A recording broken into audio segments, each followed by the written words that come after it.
Welcome to the online class the good shepherd education centre अथवा Asha national English school से हिंदी की शिक्षिका। आज की क्लास कक्षा 7 के विद्यार्थियों के लिए है, जिसमें हम आज हिंदी प्रथम प्रश्न पत्र से पाठ 4 का अध्ययन करेंगे, जिसका नाम है प्रेरणा के स्रोत। आइए अब हम इस पाठ को पढ़ते हैं। प्रस्तुत प्रेरणा कथन के संदर्भ में जीवन रूपी पथ पर घटना प्रतिघटना आकार दस्तक देती ही रहती है, जिसमें कुछ इस प्रकार का घटित हो जाता है जिसके विषय में मन में खेद, विषाद, घृणा आदि उत्पन्न हो जाते हैं। वृंदावन लाल वर्मा के द्वारा पढ़ी गई इस कुछ पंक्तियाँ इतनी प्रेरणास्पद बन जाती हैं कि उनकी लेखनी सत्यप्रद वार्ताओं को लिखने के लिए प्रेरित कर देती हैं। तब वे विवादास्पद पंक्तियाँ प्रेरणा के स्रोत बन जाती हैं। यह एक ऐसी घटना है जिसमें लेखक ने एक ऐसी पुस्तक पढ़ी जिसका नाम था भारत का इतिहास। आइए अब हम इस पाठ को संक्षेप में जानें। बात लगभग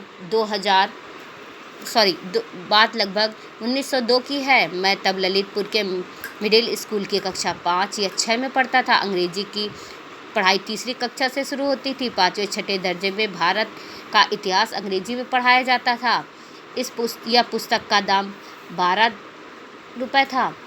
एक दिन इस पुस्तक में मैंने पढ़ा, हिंदुस्तान गर्म देश है, गर्मी के कारण यहाँ के निवासी निर्मल हो जाते हैं।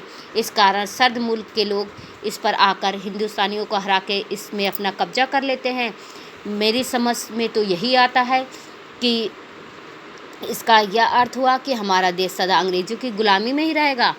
जबकि इसी धरती पर राम, कृष्ण, अर्जुन इत्यादि जैसे इसी देश में पैदा हुए, फिर भी यह देश निर्मलों का देश और अंग्रेज यहाँ सदा हुकूमत करते रहेंगे।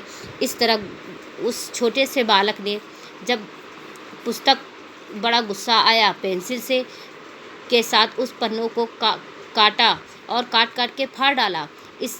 जब वह घर पहुंचा तो अभिभावक ने पुस्तक देखी, बाहर आने मिटा दिया। पुस्तक देखी तो बोले, 12 आने मिटा दिया, मार पड़ी। अभिभावकों ने पुस्तक का कारण पूछा तो उन्होंने बताया, पुस्तक का लेखक अंग्रेज है, बात उसने झूठी लिखी है। पुस्तकों में झूठी बातें भी छप जाती हैं। वह बालक जब बड़ा हुआ तब सन 1905 ईस्वी में जब मैं झांसी के मैकडॉनल्ड हाई स्कूल की 9वीं कक्षा में भर्ती हुआ, तब वहाँ के पुस्तकालय के संपर्क में आया। इधर उधर की पुस्तकें पढ़ने का शौक का ही था। उसने उस पुस्तक में मोहम्मद गजनी के एक आक्रमण का प्रसंग पढ़ा, जिसमें मोहम्मद गजनी ने अधनंगे ही वार में मैं घोड़ों के चीर डाला। बड़ा विस्मय हुआ।